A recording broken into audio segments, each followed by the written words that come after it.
Farg'ona tuman yo'llardan foydalanish davlat muassasasi Farg'ona Politexnika instituti bilan birgalikda innovatsion g'oyalarni taqdim qilgan holatda muhtaram prezidentimizning tashabbuslariga binoan sun'iy intellekt va innovatsiya texnologiyalarini kasbga, hunarga olib kirish topshiriqlariga asosan bog'cha, maktablarning oldiga aqlli piyodalar yo'lagini qurishni tashkilladik. Bu piyodalar yo'lagi nimasi boshqa piyodalar yo'lagi bilan ajralib turadi deganda, misol uchun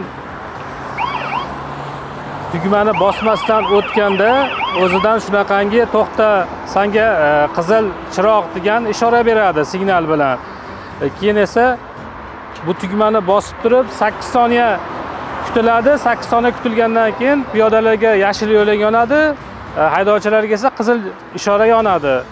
Undan keyin harakatlanish mumkin. Harakatlanganda ko'rib turibsizlar, ustunchalarda ham yashil chiroqlari mavjud.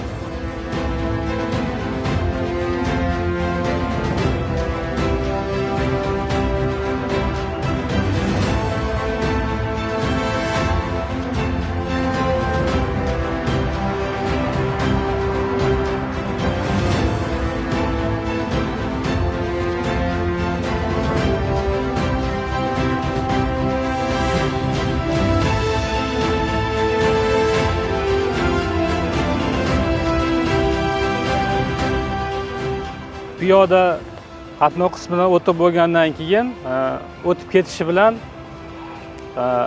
avtomatik ravishda choraqa bo'shaydi va piyodalarga qizil chiroq yonadi, haydovchilarga yashil chiroq ishorasi yonadi.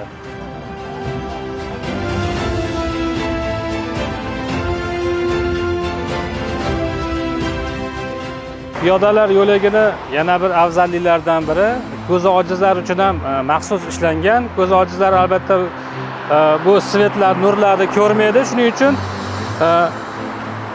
o'tishi bilan to'xta degan ko'zi ojizlarga ishora beradi ovozi, signal bilan.